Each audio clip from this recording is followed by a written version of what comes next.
También es interesante, pero preocupante, lo que se vive en torno a los embarazos adolescentes en nuestro país. Tenemos con nosotros a Magdalena Álvarez, ella es adjunta de la Dirección de Salud de Niñez en ACE, y le damos ya la bienvenida. ¿Cómo estás? Bien, bueno, gracias a ustedes por la invitación y por hacer un espacio para este tema tan complejo, tan difícil y tan necesario que pueda permear a toda la sociedad, incluso a las comunidades y a la sociedad entera. Sin duda, Magdalena.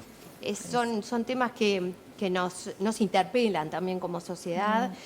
Comentanos un poquito los principales hallazgos, conclusiones que han sacado a través de este estudio que han hecho, este informe que tienen hoy, que recoge desde el año 21 hasta el año 24 en esta atención, digamos, tanto en la atención a jóvenes, niñas, en muchos casos, y adolescentes embarazadas, pero también lo que ha sido el abordaje. Bien, perfecto.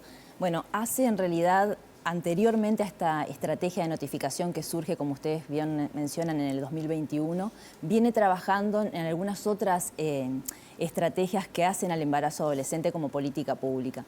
Pero efectivamente lo que son los embarazos infantiles impactan mucho más en la población de ACE, y a punto de partida de una muerte de un adolescente de 14 años en un proceso de interrupción voluntaria del embarazo, como institución de salud nos hizo revisar nuestras prácticas, nos hizo hacer un análisis exhaustivo sobre qué eran los elementos que allí estaban en juego, y nos surge algunos temas muy importantes que tienen que ver con que atendíamos a estas niñas como una adulta. No podíamos visualizar la violencia, no contextualizábamos el embarazo, el progenitor. Muchas veces esos son elementos muy importantes para poder abordar estos temas.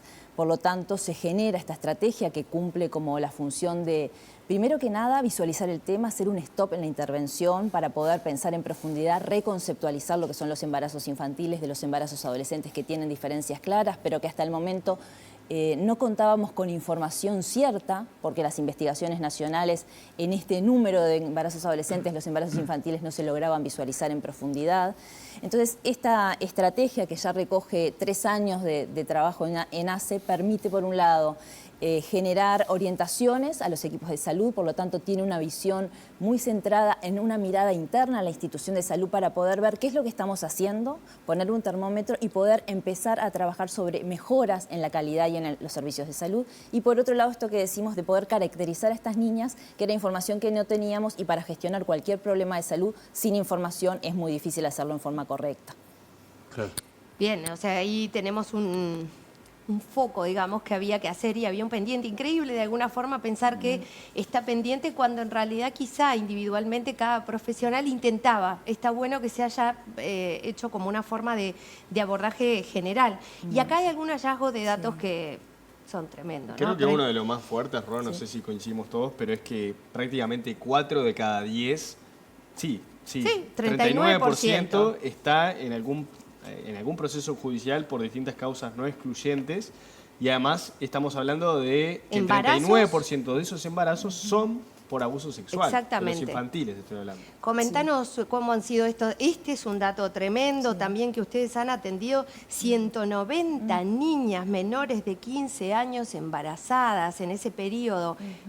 ¿Cuáles son esos datos? Bien, por lo menos para darle para tener una idea. Bien, primero que nada, es un problema que está presente en todo el territorio nacional. Eso es importantísimo saberlo, porque ninguna de las personas que estamos acá estamos ajenas a este problema. Si bien es poco frecuente, pero altamente complejo, y eso trae como algunas complejidades para lo que son los abordajes profesionales y cómo aprendemos si no tenemos casos para poder generar el aprendizaje. Eso tiene que ver con esta estrategia, que luego les puedo comentar cuestiones más metodológicas.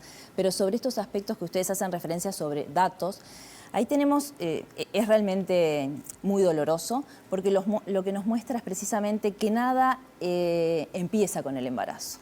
El embarazo es la punta del iceberg, o es lo que nos permite hacer visible en forma estridente y en el servicio de salud un problema que en realidad lo antecede, ¿no? Esto que decimos, abuso sexual, judicialización, estamos hablando de infancia, estamos hablando muchas veces de primera infancia, de niñas que tienen una trayectoria de vida previa a este embarazo, signada por vulneración de derechos, por violencia sexual, por abuso sexual, que sabemos que muchas veces las situaciones de abuso sexual son el entorno familiar. Entonces, todas estas trayectorias nosotros podemos ver la foto puede ser un embarazo, pero la invitación es poder ver la película, porque viendo la película nos permite poder tomar conciencia de lo que pasó antes, de qué sentido tiene este embarazo y cuáles son las consecuencias posteriores que él mismo va a tener. Y también nos interpela como sociedad y como Estado en todo lo que no pudimos hacer a tiempo cuando fueron situaciones que de alguna manera u otra se pudieron identificar, porque de hecho si hubo un proceso judicial o si estuvieron identificadas las situaciones de violencia previamente, se contó con algún tipo de intervención, claramente fueron insuficientes, no estuvieron a la altura de la situación para que estas niñas hoy estén en esta situación de embarazo que pone en riesgo su vida, su desarrollo. 90% de una alta incidencia de complicaciones en el tanto durante el embarazo como en el parto. 90% de los casos tuvieron algún tipo de complicación. Y aparte que casi la mitad ya había tenido algún antecedente de violencia, ¿no? Eso me parece que también pinta el panorama de lo compleja que es la situación, ¿no? Exactamente. Cuando nosotros, parte del trabajo para poder tener información, que el objetivo en sí no es el primero tener información, sino mejorar la intervención, pero claro, es necesario, obviamente, poder recoger información al respecto. Nosotros hacemos una revisión longitudinal de la historia, ¿no? Y en esto es estos elementos que ustedes dicen, cómo la violencia impacta, cómo el daño genera también repercusiones muy graves para el desarrollo de estas niñas en la esfera biológica, psicológica y social.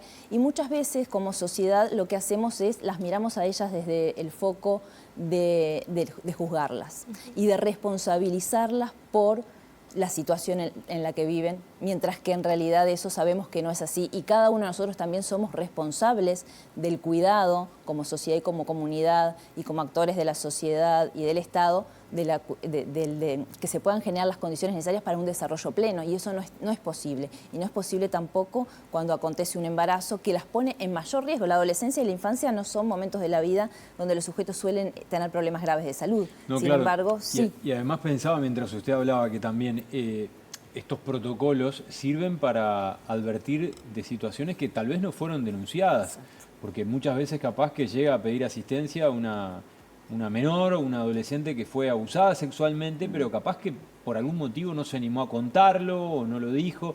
En este caso, si las autoridades de salud se encuentran con una situación, realizan la denuncia, dan la voz de alerta. Sí. Bueno, eso que tú estás diciendo es exactamente así. En muchos de los casos son situaciones crónicas donde ya existen antecedentes, pero en otros casos el embarazo también irrumpe como una situación en donde se permite hablar de la violencia, ¿no? Y en realidad también queda en evidencia la situación de violencia sexual, que muchas veces es muy difícil que la niña sea consciente de esa situación. Por lo tanto, requiere los mayores esfuerzos de los adultos y de los técnicos para poder poner palabra y darle sentido a esa situación de violencia, ¿no? Hace como institución que se ve frente a la Rectoría del Ministerio de Salud Pública, tiene sus protocolos vinculados a violencia. Es necesario, obviamente, generar la información, tanto, depende un poco de la situación, a Juzgado de Familia, Fiscalía General de la Nación, depende un poco el contexto, y se siguen todos los protocolos. Es más, este trabajo también ha permitido mejorar algunas cuestiones vinculadas a algunas pruebas en relación a la toma de muestras para poder constatar quién es el progenitor de este embarazo. Porque este es un punto muy importante. El poder conocer quién es el progenitor del embarazo muchas veces determina claramente las situaciones de abuso y sexual por un tema de la diferencia de edades. Es un punto claro que cambia. Pero a su vez, ¿cómo sabemos si eso es así o no? No es un tema que nos compete a la salud, pero sí a la justicia, y la salud pone todos los elementos de garantía para que eso pueda tener lugar. Evidencia. Eso es importante. Claro, eso es muy importante. Ahora, otro hallazgo que ustedes hacían también es esto de la naturalización de las maternidades forzadas y embarazos tempranos en sectores vulnerables. Y esto también preocupa, porque esa naturalización puede venir de las mamás, puede venir de las abuelas y los abuelos, y también de las propias niñas, que entienden que, bueno, que quizá está dentro de algo normal que ocurra.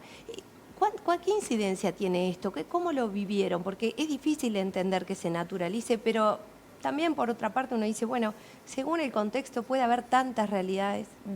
Bien, ese es uno de los puntos más complejos y más difíciles de poder modificar, ¿no? Porque es un elemento que está en toda la sociedad, muchas veces en silencio, silenciado, y no deja más que mostrar la injusticia entre cada uno de los sujetos, ¿no? Porque en realidad para algunas niñas el único derecho que tienen es a ser mamás y otras niñas tienen derecho a estudiar, a desarrollarse, a tener un proyecto de vida cargado de sueños y valores para su desarrollo. Entonces, esto de la naturalización del embarazo está presente.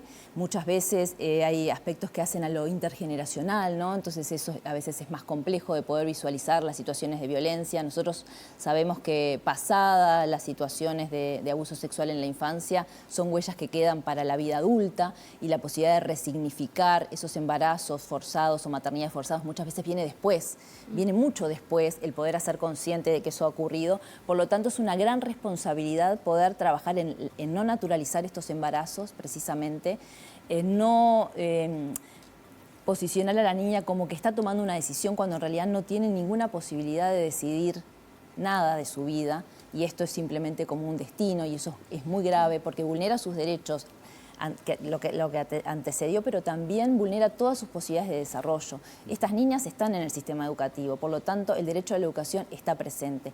El embarazo y la maternidad sabemos que las va a alejar de esta situación, y en un mundo tan complejo como en el que vivimos, donde la necesidad de formación y de desarrollo fundamental las va a alejar cada vez más. Las brechas van a ser cada vez mayores para estas niñas. Es realmente una situación drástica y muy dura y muy dolorosa también. Y para los niños que nacen, perdón, Diego, los niños que nacen en ese entorno también de alguna forma les condiciona el resto de su vida.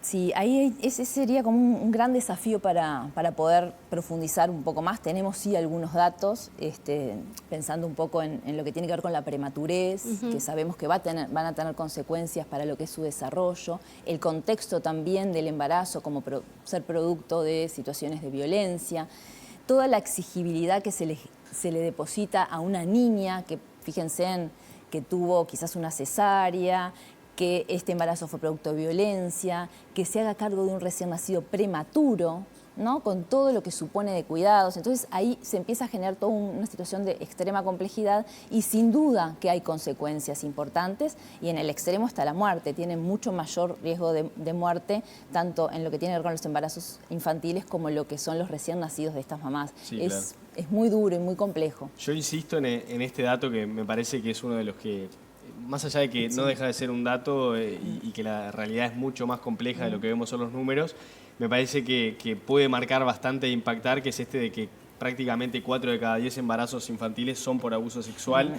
Quiero ir a algo más metodológico, si se quiere, que es acerca del perfil de esas personas que abusan de las niñas. Ustedes, ¿de qué manera escarban en ese perfil o en esa personalidad de la persona que comete este tipo de delitos y de actos tan repudiables? Bien, en realidad el objetivo de esta estrategia no es ahondar en estos temas, pero sin duda hay como varios aspectos. Uno tiene que ver con esto de los elementos de cronicidad, que en realidad eso es un elemento que está presente en estas situaciones de abuso sexual.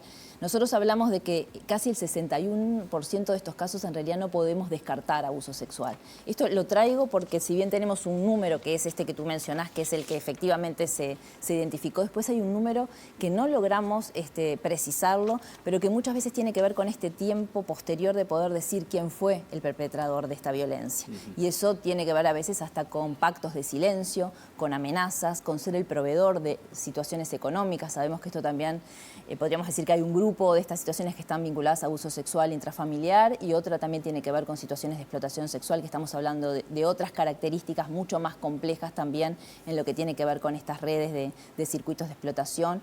Hay un tema vinculado a las diferencias de edades, muy importante, que obviamente es perpetrar lo que tiene que ver con la asimetría de poder para cualquier toma de decisiones, y ahí no vale lo que diga el adolescente en el sentido de sí, vamos a escucharla, pero muchas veces no son decisiones que se puedan considerar que hay un consentimiento en las relaciones sexuales cuando se trata de adolescentes menores de estas edades, ¿no?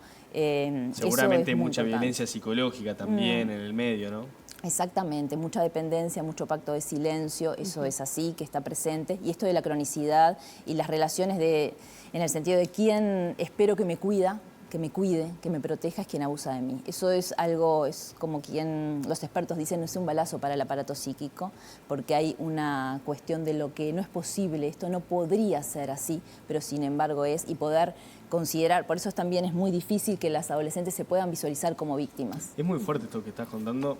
Me parece que marca también lo que sucede aquí en nuestro país, que no está tan lejos como tal vez pensamos. Lo que te quería preguntar en relación a esto es de qué manera se coordina también esa atención médica con la atención psicológica, ¿no? Porque me parece que los dos son unos soportes bien importantes para esa víctima. Bien, sí. Obviamente que cuando nosotros trabajamos en esto del embarazo es como una situación que irrumpe en la vida y hay como muchas cuestiones a resolver. La atención en salud siempre es una atención integral y se intenta coordinar la interdisciplinaridad por sobre todo, las acciones también vinculadas a las trayectorias de vida en el sistema de salud, desde lo que es el primer nivel de atención, el hospital y la maternidad, que sea un continuo, que no haya un discurso en un servicio y otro en otro.